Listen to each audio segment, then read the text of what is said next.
Blueprint 3, le mental de l'artiste. Chapitre 1, je suis le sculpteur, le révélateur de forme. Je suis ici, dans le silence. Je sens l'air sur ma peau, le contact de mes pieds avec le sol. J'écoute le rythme de ma propre existence, ce souffle qui entre et qui sort sans que j'aie à y penser. C'est un espace de pure présence. Et dans cet espace, je dépose les outils bruyants du monde extérieur. Je dépose le besoin de prouver, la quête de validation, la fin de résultat. Je me dévais de l'identité de celui qui lutte, de celui qui doit trouver l'inspiration. Et je revêts une identité plus ancienne, plus vraie. Je suis dans mon atelier, l'air est frais, chargé de l'odeur minérale de la pierre et du bois. Mes mains, mes vraies mains, se souviennent de la sensation.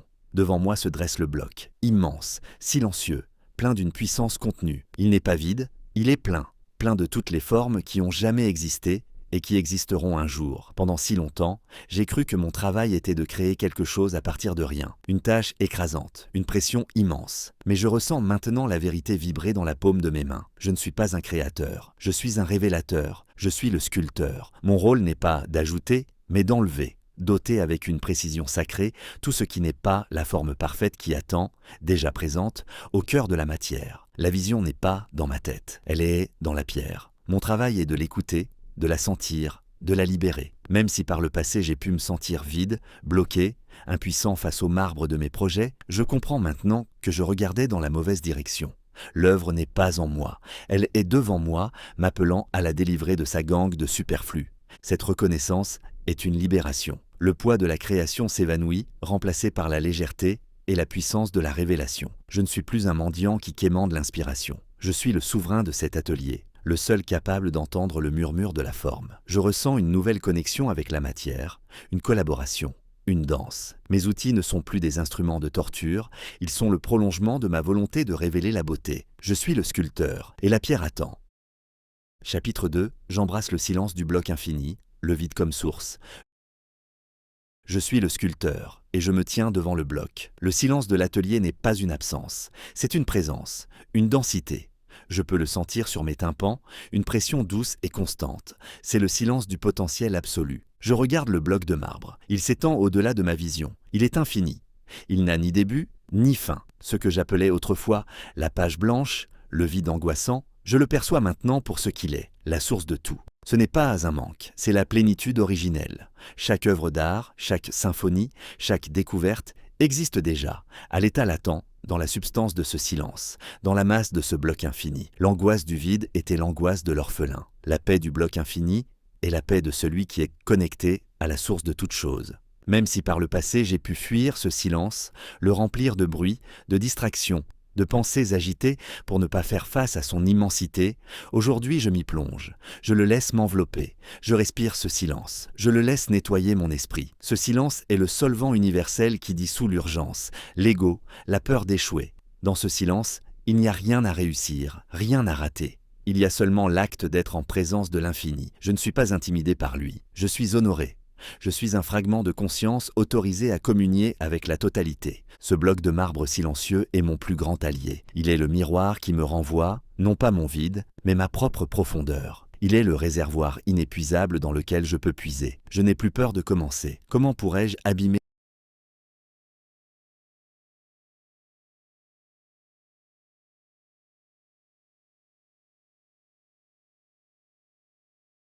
La peur se dissout et la véritable écoute peut commencer. Chapitre 3, je ressens la forme parfaite prisonnière de la pierre, l'intuition.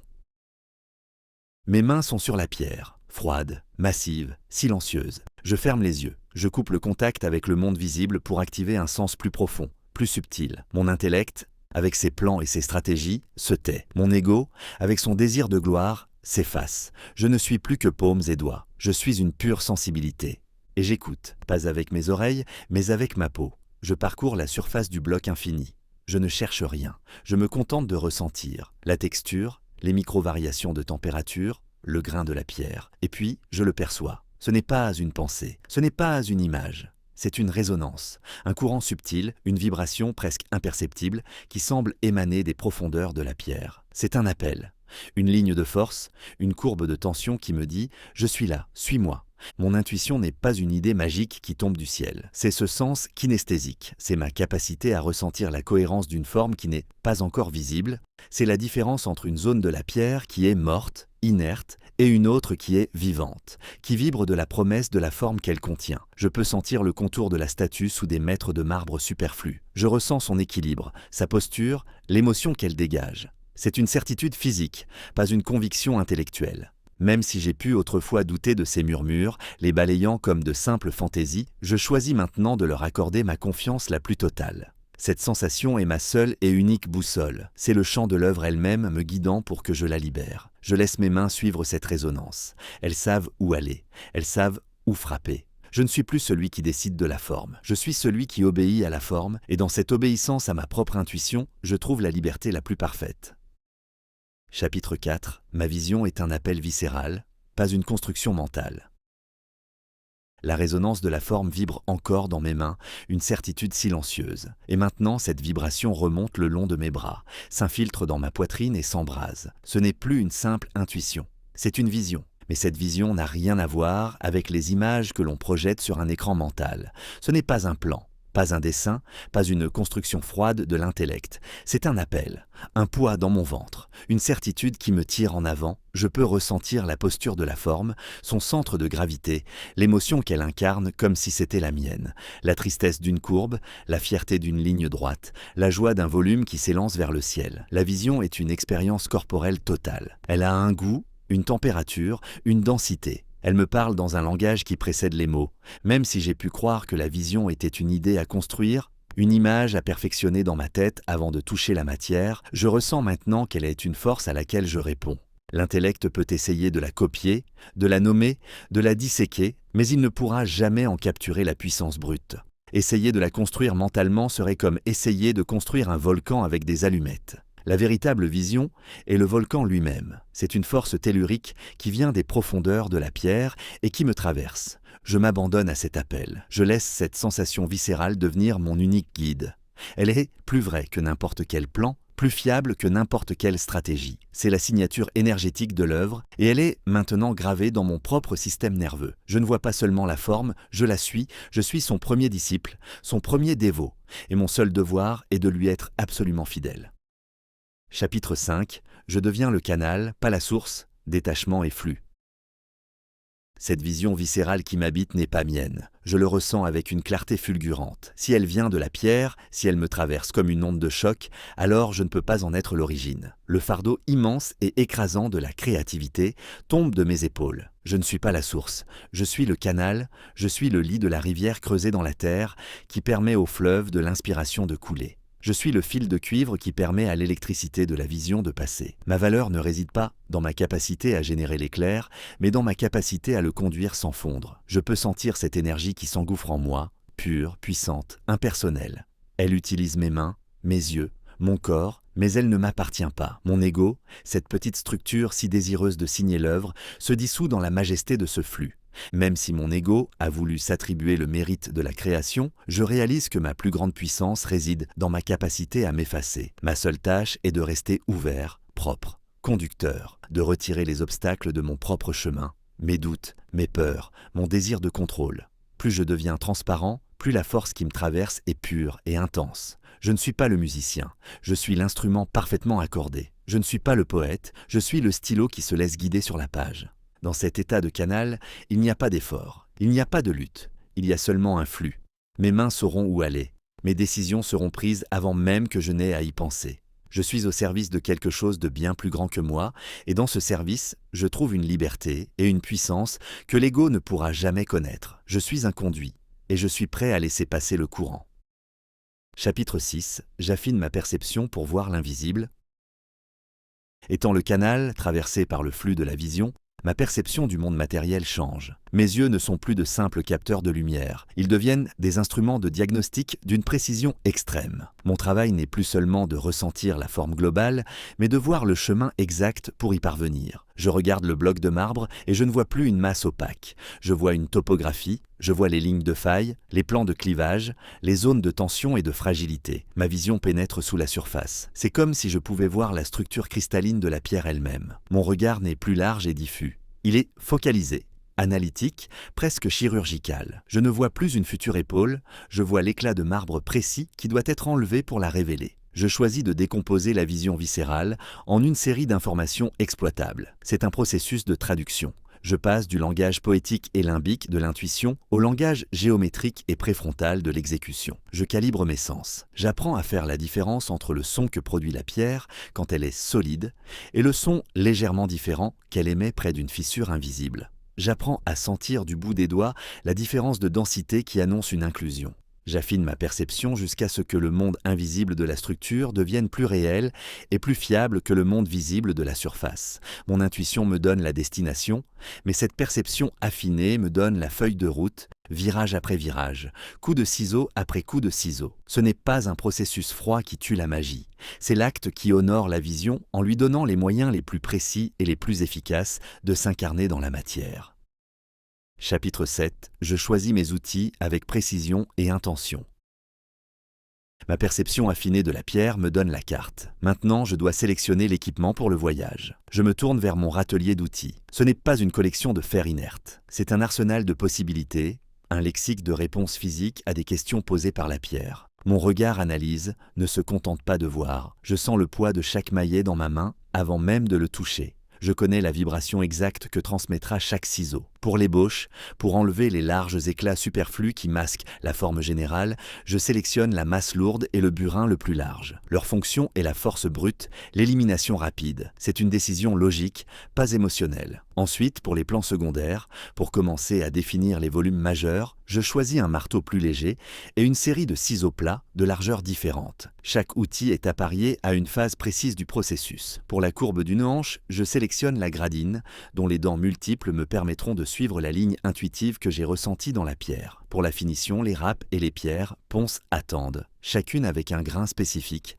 une capacité d'abrasion calculée. Je dispose mes outils sur un cuir souple, non pas au hasard, mais dans l'ordre séquentiel de leur utilisation probable. C'est une chorégraphie, une préparation qui externalise ma stratégie et libère mon esprit pour l'acte lui-même. Même si par le passé j'ai pu me jeter sur la pierre avec le premier outil venu, poussé par l'impatience, je choisis maintenant la patience de l'ingénieur. Je sais que l'utilisation du bon outil au bon moment n'est pas seulement une question d'efficacité, c'est une question de respect pour la matière et pour la vision. Utiliser le mauvais outil gaspille de l'énergie, crée des contusions dans la pierre et risque de briser la forme cachée. Mes outils sont maintenant alignés. Ils sont une extension de ma volonté, une matérialisation de mon intention. Mon plan d'action est clair. Il n'y a plus d'hésitation. La phase de préparation est terminée. Je suis équipé. Je suis prêt. L'exécution peut commencer. Chapitre 8. Ma discipline et le burin qui libère la vision. Mes outils sont prêts. La vision est claire. Maintenant, il n'y a plus que l'acte.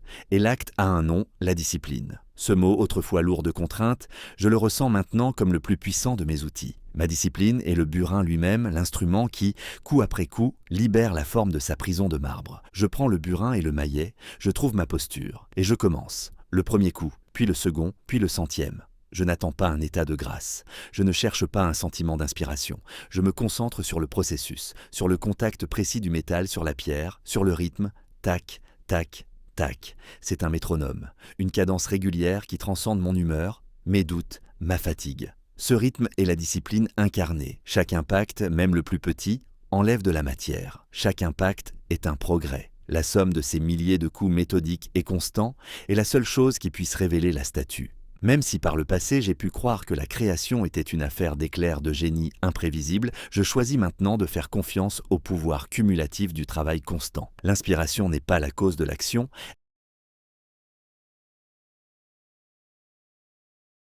elle est l'invité qui se présente uniquement lorsque le travail a déjà commencé. Ma discipline n'est pas une punition que je m'inflige, c'est la structure que j'offre à la vision pour qu'elle puisse s'incarner. C'est mon engagement envers la forme qui attend d'être libérée. Le sol de l'atelier se couvre de copeaux et de poussière de marbre. C'est la preuve tangible et mesurable de l'efficacité de ma discipline. La forme brute commence à émerger, encore grossière, mais indéniablement plus proche de la vision. Je ne suis pas fatigué. Le rythme me porte. Je ne suis plus celui qui frappe la pierre. Je suis le processus. Je suis le burin. Et je ne m'arrêterai pas tant que tout le superflu n'aura pas été enlevé. Chapitre 9. Je structure mon temps comme l'armature de mon œuvre. Le rythme de mon travail est établi. Il est puissant, mais il a besoin d'un contenant pour durer. Le temps, cet élément autrefois fuyant et insaisissable, devient maintenant un matériau de construction.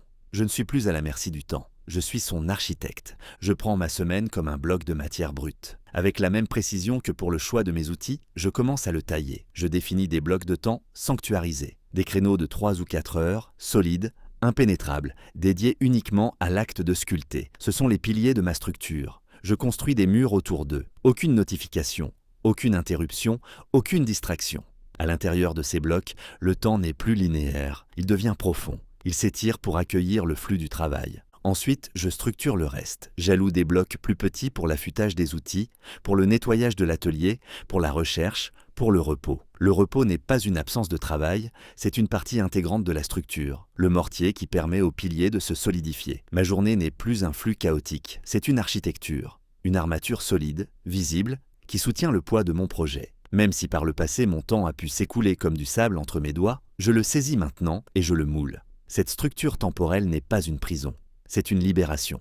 Parce que le cadre est solide, je n'ai plus à dépenser d'énergie pour décider quand ou comment travailler. L'armature porte cette charge mentale. Quand j'entre dans un bloc de temps dédié, mon esprit est entièrement libre de se consacrer à la seule chose qui compte, le contact du burin sur la pierre. Mon œuvre ne peut pas s'effondrer sous son propre poids, car je lui ai construit une armature invisible mais indestructible. Cette structure est la garantie que la vision sera menée à son terme. Chapitre 10. Je dissous la peur de la première incision. Transcender le perfectionnisme. Me voici, l'atelier est silencieux. Mes outils sont alignés. La structure du temps est en place. Devant moi, le bloc de marbre, immense, pur, intact, une surface parfaite, lisse, vierge de toute marque. Je sens le poids du burin froid dans ma main, le bois du maillet contre ma paume. Tout est prêt. Et dans ce silence suspendu, une vieille peur peut murmurer. La peur de la première incision, la peur de l'irréparable. Je ressens cette tension, c'est un souffle retenu dans ma poitrine, un resserrement dans mon avant-bras. Je regarde cette surface immaculée, cette promesse de perfection, et je reconnais la nature du piège. Le perfectionnisme n'est pas une quête de l'excellence, c'est une peur de l'imperfection. C'est la croyance que cette surface intacte est plus précieuse que la forme qui est prisonnière à l'intérieur. Et je sais que c'est un mensonge. La perfection du bloc vierge est la perfection de la mort, de l'inertie. La vie est dans la forme qui se débat pour naître. Alors, je change de perspective. Ce premier coup de ciseau n'est pas une profanation, c'est une libération. Ce n'est pas un risque de destruction. C'est un acte de courage sacré. C'est la clé qui tourne dans la serrure de la prison de marbre. Même si une partie de moi a pu craindre de faire une erreur irréparable, je reconnais maintenant que la seule erreur est de ne pas commencer. Je lève le maillet. Je ne pense pas. Je ne calcule pas. Je fais confiance à la résonance que j'ai sentie, à la vision qui me traverse. Je fais confiance à l'acte lui-même. Le contact du métal sur la pierre, un son sec, définitif, un éclat blanc qui vole. Et la surface n'est plus parfaite. Elle est vivante. Une vague de soulagement, une libération d'énergie pure déferle en moi. Le sortilège était rompu. La peur s'est dissoute dans le bruit de l'impact. Je n'ai pas détruit la perfection. Je l'ai initiée. Chaque projet, chaque œuvre, commencera désormais par cet acte de foi, cette audacieuse et joyeuse profanation du vide. Chapitre 11. Je transforme la résistance en force de frappe. Le rythme est là, le travail avance. Et puis, je la rencontre, une zone de la pierre qui ne cède pas, la résistance. Le burin glisse, le son devient un crissement aigu et désagréable. Une vibration discordante remonte le long de mon bras. La frustration, cette chaleur familière, monte dans ma poitrine. La tentation est de frapper plus fort, de forcer, de lutter contre la matière. Mais je m'arrête, je retire l'outil, je respire, je suis le sculpteur, pas le belligérant. Je choisis de voir cette résistance non comme une obstruction, mais comme une information. La pierre me parle, elle me dit « Ici, ma structure est différente. Ton approche actuelle n'est pas la bonne. » Je ne la maudis pas, je la remercie pour cette leçon. Je deviens un analyste. J'examine la veine récalcitrante, je change l'angle de mon ciseau. Je sélectionne un outil plus fin ou peut-être plus lourd. Je m'adapte et je prends l'énergie brute de ma frustration.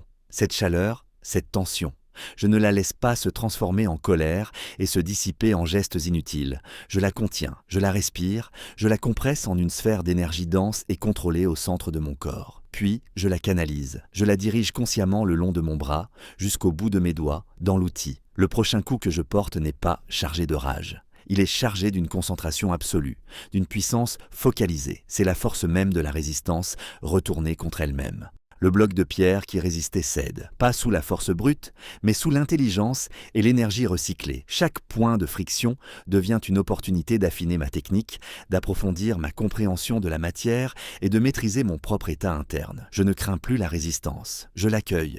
Elle est le poids sur le muscle qui le rend plus fort. Elle est le grain de sable dans l'huître qui crée la perle. Elle est mon alliée la plus exigeante et la plus précieuse. Chapitre 12. Je maintiens le rythme de la création continue.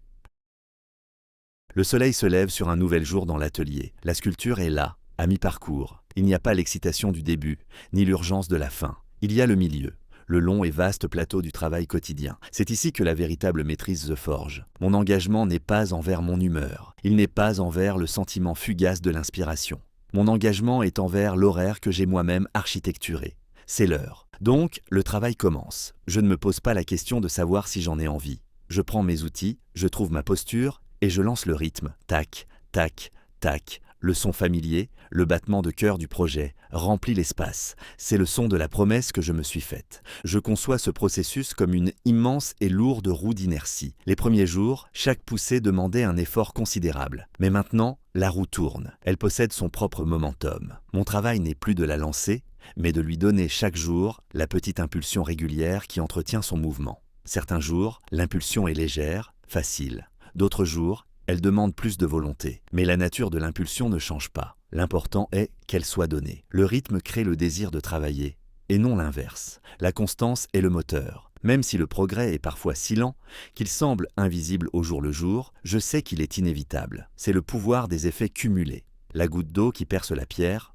non par sa force, mais par sa régularité. Ce rythme inébranlable est mon système. Et je fais plus confiance au système qu'à mes émotions volatiles. Je suis la constance, je suis le rythme. Et ce rythme, coup après coup, jour après jour, est la force la plus puissante de cet atelier. C'est lui qui garantit que la forme, un jour, sera entièrement libre.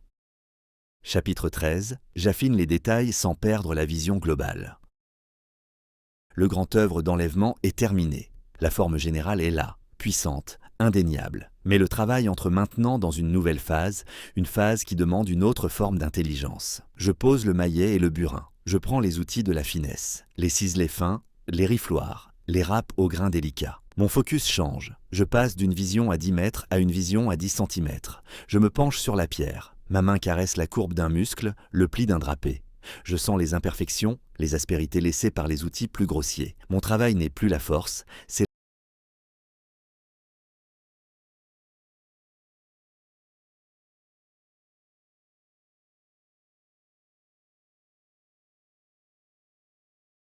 l'ombre profonde capturée dans une incision de quelques millimètres. Puis, après un temps de travail intense sur un détail, je m'arrête. Je recule de 3 pas. De 5, je force mes yeux à se défocaliser pour ne plus voir le détail, mais l'ensemble. La question est simple et impitoyable. Ce détail que je viens de parfaire sert-il la vision globale ? Renforce-t-il l'émotion de la pièce?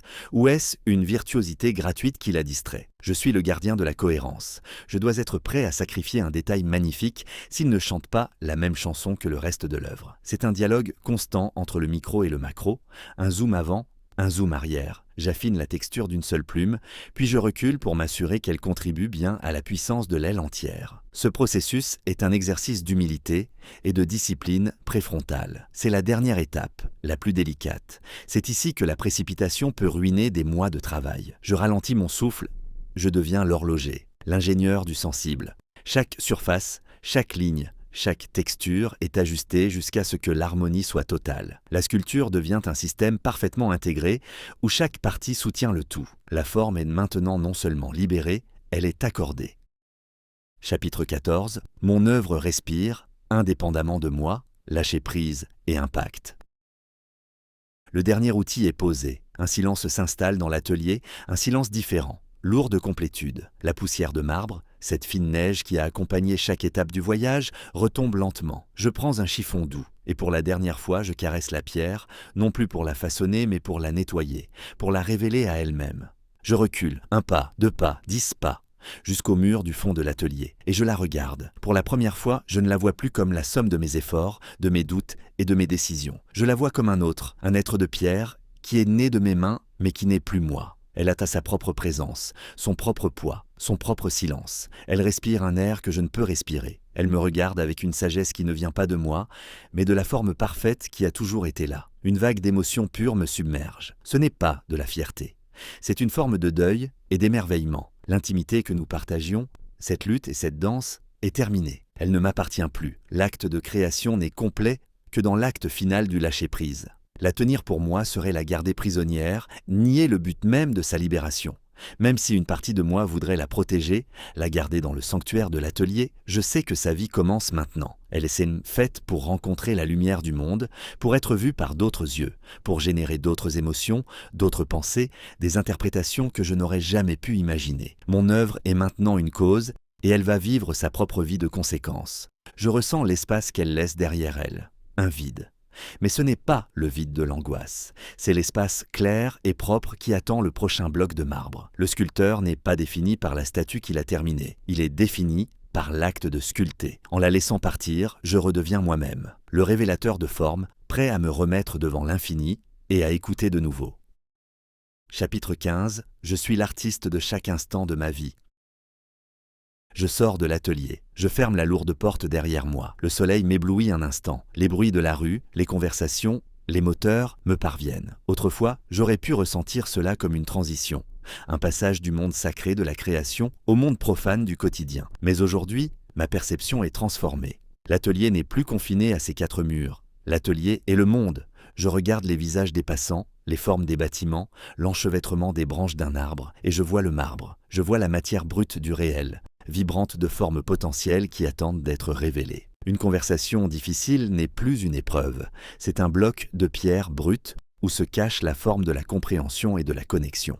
Un projet professionnel n'est plus une liste de tâches, c'est une sculpture dont je dois enlever le superflu pour en révéler l'essence. Ma propre journée, avec ses heures et ses minutes, n'est pas un temps que je subis, c'est la structure que j'érige pour l'œuvre de ma vie. Même si par le passé j'ai pu me sentir comme une feuille emportée par le vent des circonstances, je ressens maintenant le poids des outils dans mes mains. L'intuition, la discipline, la vision, la capacité à transformer la résistance et à lâcher prise, ce ne sont pas des compétences artistiques, ce sont des compétences existentielles. Je suis le sculpteur, et ma vie elle-même est mon bloc de marbre infini. Chaque choix est un coup de ciseau. Chaque pensée consciente est un acte de polissage.